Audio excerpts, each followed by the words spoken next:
Hello there, everyone. It's the 1st of October, and I think you know what that means. We're going to be reading some of the original creepypastas week by week into this month. Now, first off, we have the Russian sleep experiment. Now, if you enjoy, remember to like, subscribe, leave a comment down below, and I will get started right now. Russian researchers in the late 1940s kept 5 people awake for 15 days using an experimental gas-based stimulant. They were kept in a sealed environment to carefully monitor their oxygen intake, so the gas didn't kill them, since it was toxic in high concentrations. This was before closed-circuit cameras, so they only had microphones, and 5-inch thick glass porthole-sized windows into the chamber to monitor them. The chamber was stocked with books, cots to sleep on, but no bedding, running water, and toilet, enough dried food to last all 5 for over a month. The test subjects were political prisoners deemed enemies of the state during World War II. Everything was fine for the first 5 days. The subjects hardly complained, having been promised falsely that they would be freed if they submitted to the test, and did not sleep for 30 days. Their conversations and activities were monitored, and it was noticed that they continued to talk about increasingly traumatic incidents in their past, and the general tone of their conversations took on a darker aspect after the 4-day mark. After 5 days, they started to complain about the circumstances and events that led them to where they were and started to demonstrate severe paranoia. They stopped talking to each other and began alternately whispering to the microphones and one-way mirrored portholes. Oddly, they all seemed to think they could win the trust of the experimenters by turning over their comrades, the other subjects in captivity with them. At first, the researchers suspected this was an effect of the gas itself. After 9 days, the first of them started screaming. He ran the length of the chamber repeatedly, yelling at the top of his lungs for 3 hours straight. He continued and attempted to scream, but was only able to produce occasional squeaks. The researchers postulated that he had physically torn his vocal cords. The most surprising thing about this behavior is how the other captives reacted to it, or rather, didn't react to it. They continued whispering to the microphones until the second of the captives started to scream. The 2 non-screaming captives took the books apart, smeared page after page with their own feces, and pasted them calmly over the glass portholes. The screaming promptly stopped, and so did the whispering to the microphones. After 3 more days passed, the researchers checked the microphones hourly to make sure they were working, since they thought it was impossible that no sound could be coming with 5 people inside. The oxygen consumption in the chamber indicated that all 5 must still be alive. It was the amount of oxygen 5 people would consume at a very heavy level of strenuous exercise. On the morning of the 14th day, the researchers did something they said they would not do to get a reaction from the captives. They used the intercom inside the chamber, hoping to provoke any response from the captives. They were afraid they were either dead or vegetables. They announced, "We are opening the chamber to test the microphones. Step away from the door and lie flat on the floor, or you will be shot. Compliance will earn one of you your immediate freedom." To their surprise, they heard a single phrase in a calm voice response: "We no longer want to be freed." Debate broke out among the researchers and the military forces funding the research. Unable to provoke any more response using the intercom, it was finally decided to open the chamber at midnight on the 15th day. The chamber was flushed of the stimulant gas and filled with fresh air, and immediately voices from the microphones began to object. 3 different voices began begging, as if pleading for the life of loved ones, to turn the gas back on. The chamber was opened, and soldiers sent in to retrieve the test subjects. They began to scream louder than ever, and so did the soldiers when they saw what was inside. 4 of the 5 subjects were still alive, although no one could rightly call the state that any of them were in life. The food rations the past 5 days had not been so much as touched. There were chunks of meat from the dead test subject thighs and chest, stuffed into the drain in the center of the chamber, blocking the drain and allowing 4 inches of water to accumulate on the floor. Precisely how much of this water on the floor was actually blood was never determined. All 4 surviving test subjects also had large portions of muscle and skin torn away from their bodies.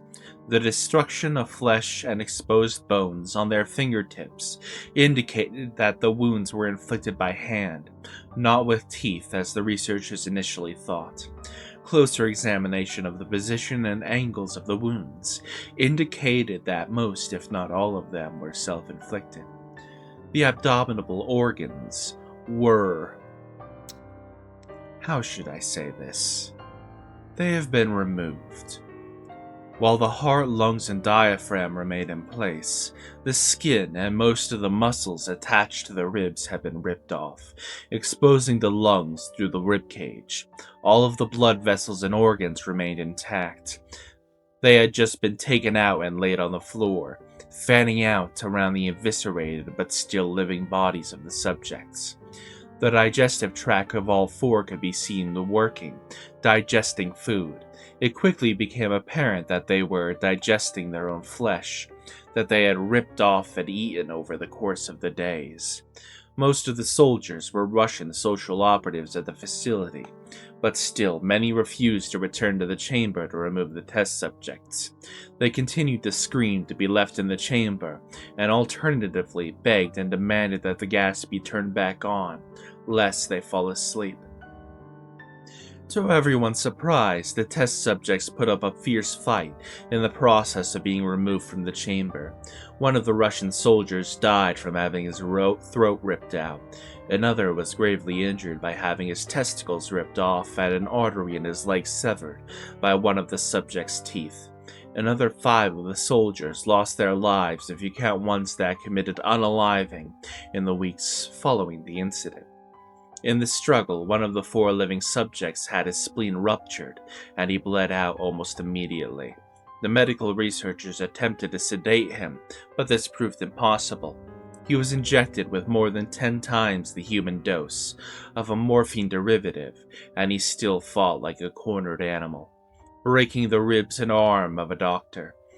When heart was seen to beat for a full 2 minutes after he had bled out, to the point there was more air in his vascular system than blood. Even after it stopped, he continued to scream and flail for another 3 minutes, struggling to attack anyone in reach, just repeating the word more, over and over, weaker and weaker, until he finally fell silent. The surviving 3 test subjects were heavily restrained and moved to a medical facility, the 2 with intact vocal cords continuously begging for the gas, demanding to be kept awake. The most of the injured of the 3 were taken to the only surgical operating room in the facility. In the process of preparing the subject to have his organs placed back within his body, it was found that he was effectively immune to the sedative they have given him in order to prepare for the surgery.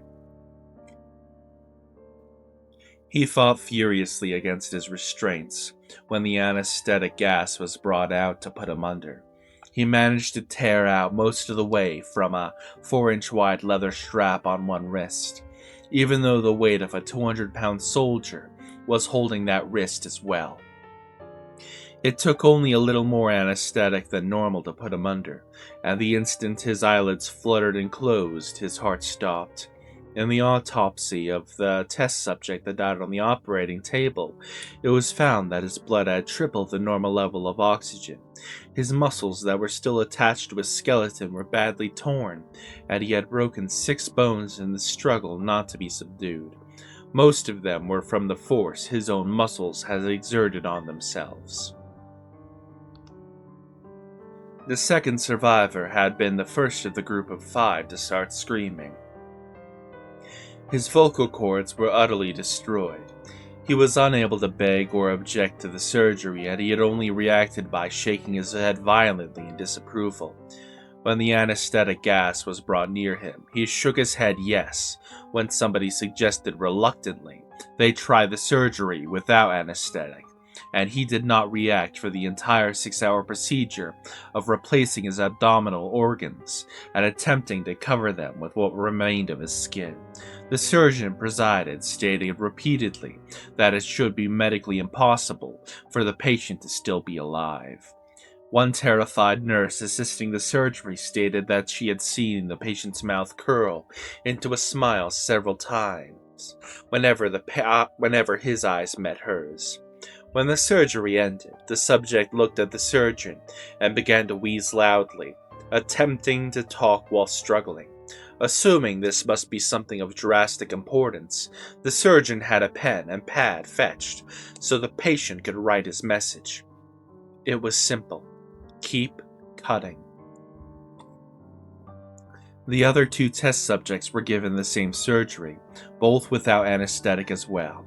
Although they had to be injected with a paralytic for the duration of the operation, the surgeon found it impossible to perform the operation while the patients laughed continuously. Once paralyzed, the subjects could only follow the attending researchers with their eyes. The paralytic cleared their system in an abnormally short period of time, and they were soon trying to escape their bonds.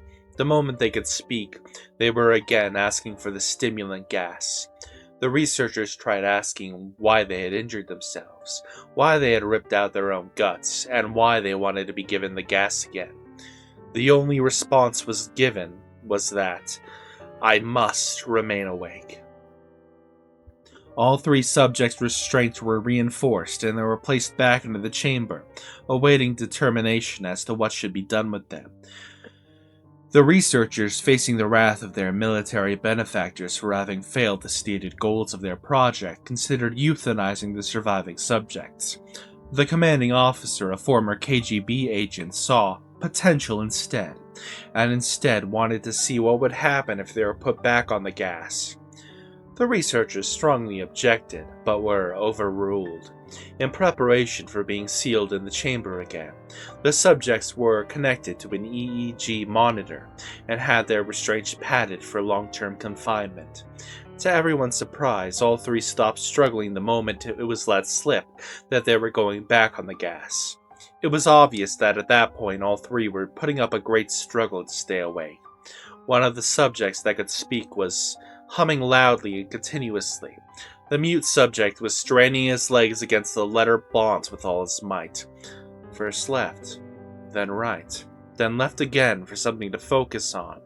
The remaining subject was holding his head off his pillow and blinking rapidly. Having been the first to be wired for EEG, most of the researchers were monitoring his brainwaves in surprise. They were normal most of the time, but sometimes flatlined inexplicably. It looked as if he were repeatedly suffering from brain death, before returning to normal. As they focused on paper scrolling out of the brainwave monitor, only one nurse saw his eyes slip shut, at the same time his head hit the pillow. His brainwaves immediately changed to that of a deep sleep, and then he flatlined for the last time, as his heart simultaneously stopped. The only remaining subject that could speak started screaming to be sealed in now. His brainwaves showed the same flatlines as one who had just died from falling asleep. The commander gave the order to seal the chamber with both subjects inside, as well as the 3 researchers.